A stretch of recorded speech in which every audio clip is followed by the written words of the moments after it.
E aí, galerinha, tudo bem com vocês? Hoje o nosso vídeo vai ser com Mariana, com a Mari. Ela trabalha na área de Aged Care e Disability.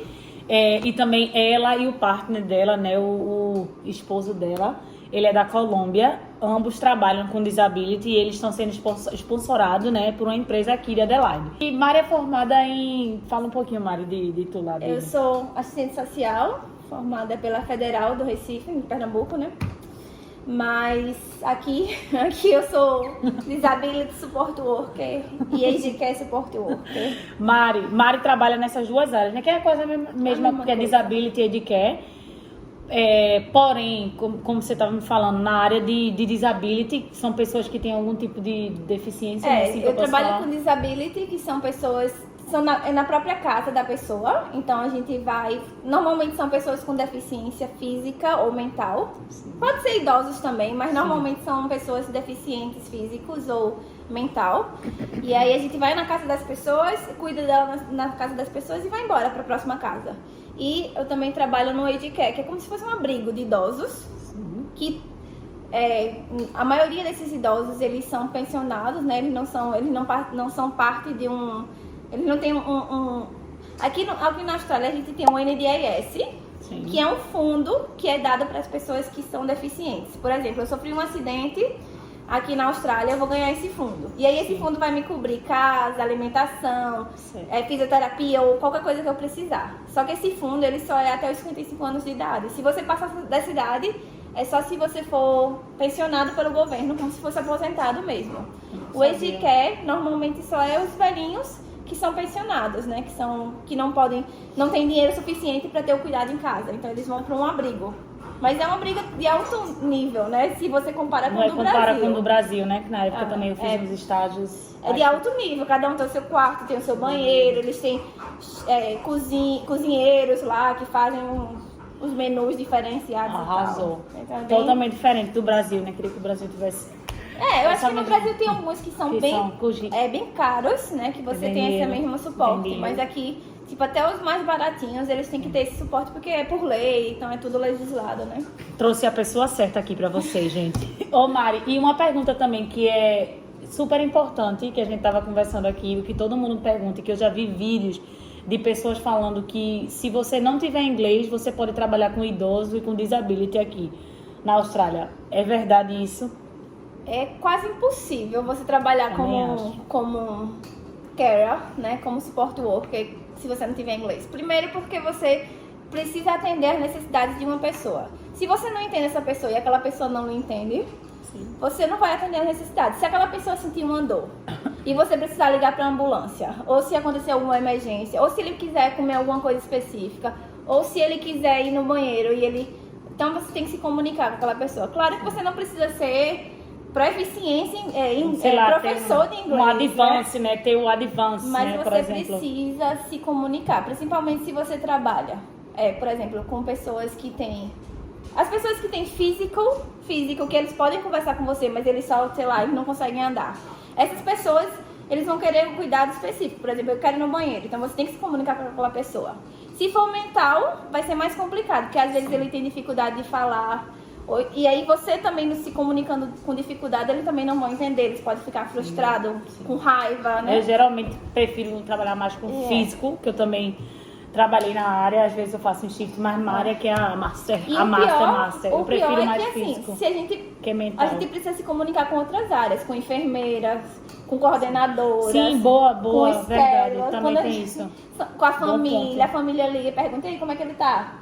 Ou às vezes a gente precisa levar essa pessoa pro médico e o médico vai perguntar, e aí, ele tá se alimentando? Então, se tu não sabe se tu não sabe se comunicar em inglês... Eu não entendo a pessoa que falou na internet que é possível trabalhar com idoso sem inglês. Eu diria que você não precisa, como Mariana falou, né? Como Mari falou, não precisa ser o professor, ter um advance, mas entre o básico e o intermediário ali, mais pro intermediário. Mas assim, se você conseguir um idoso que seja brasileiro ou que fale em português... Nunca vi. E você vai trabalhar na casa dele... Tudo bem. Ok. Mas vai ser só o seu único cliente, então. Porque assim, impossível. Até porque pra gente trabalhar com empresa mesmo, a gente precisa se comunicar com aquela empresa. Se acontecer algum acidente, se aquele idoso cair no chão, A gente tem que falar com o coordenador, a gente tem que falar com a Eu vejo que o pessoal não tem um inglês perfeito. Até eu mesmo, eu ficava, caramba, Mas eu entendia, eu sabia me comunicar de alguma forma. Não era o inglês perfeito, porque quando eu comecei, eu ainda morava em Melbourne e meu inglês não era o melhor do mundo. E tem até uns que eles falam... tem problema na fala. Se tiver um derrame, se teve um derrame, alguma coisa assim, às vezes eles têm uma comunicação mais difícil. É mais pior ainda. É muito difícil entender. Às vezes é muito difícil pra gente entender. Mais difícil do que pra qualquer outra pessoa. Mas a gente precisa dar um jeito, né? Sim. Agora sim, eu acho que a gente melhora muito nosso listening e nosso vocabulário com eles. Porque assim, por mais que... Por exemplo, hoje eu tava trabalhando com o senhor e ele falou assim, eu quero que massageie. Você sabe como é o nome disso aqui? Something like this. A batata da perna. Eu acho. A batata da perna. E aí ele falou o nome em inglês da batata da perna. E eu e a outra menina que era africana, as duas ficou olhando assim, uma pra cara da outra. O que ele tá querendo dizer? O que porra é isso, né? Aí a gente, ele falou assim, eu quero que você massageie. Ele não sente as pernas, né? Aí eu, na minha inocência, disse, vou massagear a perna toda. Porque algum lugar ali tá ligado? Só que a outra a africana, ela disse assim, olha, Sérgio, desculpa. Meu inglês é a segunda língua, né? A primeira língua. Então eu não sei o que é. Aí ele começou a rir, ele explicou pra gente, né? Mostrou, né? Onde Mas assim, é uma coisa que vai acontecer. Nem eu lembro. Vai acontecer e eles entendem. Eles entendem que a gente não sabe tudo. Sim. Mas assim, o básico a gente tem Vocês que pelo menos saber. conseguiram se comunicar, tipo, tem como mostrar, não entendi. Eu sempre pedia, me mostre, porque... A gente tem que entender alguma coisa. Tem uns que tem paciência, mas tem muitos que também não tem paciência. Eu lembro que eu fui pra casa de uma cliente e ela... Você não fala inglês? Aí eu fiquei toda, sabe? Mas assim, tem muito trabalho, né, Mari? A demanda é grande, né? Falar sobre isso, a demanda é grande. Aqui é muito trabalho. Você pode trabalhar 24 horas por dia, todos os dias, se você quiser. Mas, ao mesmo tempo, também tem muita gente trabalhando na área, né? Então não é uma coisa assim... que eles estão vou ser inglês, vou na doida mesmo. Não vai conseguir um emprego assim. Você até consegue se você tiver, por exemplo, eu nunca trabalhei na área, não fiz o curso. Se você quiser trabalhar com disability e você teve área, de alguma forma você teve contato com isso no Brasil, tipo, eu sou fisioterapeuta, como a Flávia era. Ou técnica de enfermagem. Você consegue. Se você tiver uma boa entrevista, você consegue dizer, não, mas eu já fiz isso, tal, você consegue um emprego. E você vai aprendendo. Não precisa do curso necessariamente, para disability. Porque é uma área bem demanda, ampla, assim, eles precisam muito.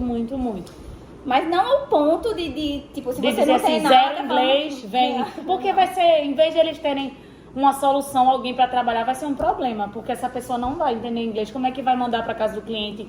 Eles mandam um e-mail explicando sobre o cliente. A gente tem que escrever notas. Que for feito. Exato. Tem que escrever notas, tem que dar, às vezes tem que dar medicação. E aí as medicações são em inglês, a gente tem que. Tudo aqui é formulário. Se você der água, você tem que botar às vezes o paciente, o cliente, tem que botar lá quantos mililitros de água deu. Então, assim. Xixi também, né? Tudo tem que anotar. É anotado. Aqui não é. Pra você dar medicação, você tem que fazer um curso de medicação, porque senão você não faz. Verdade, que é online, curso não. Em inglês, face de medicação. Né? Não, o de medication. Acho que eu lembro que eu depende da empresa. Eu fiz o meu na empresa, né? Eles explicaram lá, porque assim, como o Mari falou, você não precisa ter um inglês, mas tem um básico, um intermediário, e dia após dia vocês vão melhorando. A gente vai aprendendo, melhorando o listening, como a Mariana falou, vai aprendendo ali. E eles, com certeza, se eles notarem que você não é o melhor inglês, essa pessoa tá aprendendo, mas ela consegue se comunicar um pouquinho, mas zero inglês, feito eu vejo o pessoal me mandando mensagem, Flávia, não tenho inglês, mas sei cozinhar, mas sei limpar, mas sei babar. Aqui tem milhões de pessoas que falam inglês, que cozinham, que é babar, que fazem inclusive tudo. Australianos, né? Que estão na frente da gente em milhares, não tem restrição de hora, não tem nada. Mas assim, precisa de gente e, como o Mari falou, se você quiser, você trabalha 24 horas, porque tem trabalho. E o salário é bom. Melhor do bom. Que cozinheiro, melhor do que babá. Melhor do que limpar a casa. Melhor do que office, às vezes. Melhor do que escola. Melhor do Às vezes você não precisa nem trabalhar full time, né? 8 horas por dia. Se você trabalhar, acho que 6 horas ganhando bem, trabalhar algum final de semana, você consegue ter uma vidinha boa também aqui. É muito bom. Mas é isso, galera. A Mari tem mais alguma observação, alguma OBS pra falar? A gente falou bastante coisa, né? Falou do Educare, Disability, da diferença, assim. E é isso, galera. Espero que vocês tenham gostado, então. Mari é muito profissional, ela é muito boa nessa área. O esposo dela também. Eles já estão há um tempo nessa área, então eles têm propriedade pra falar mais do que eu. E espero que vocês tenham gostado. Estudem inglês se vocês querem trabalhar nessa área. Juntem dinheiro, boa sorte e venham para a Austrália, porque a Austrália precisa de gente, mas precisa de gente qualificada. Um beijo, thank you, obrigada, Mari.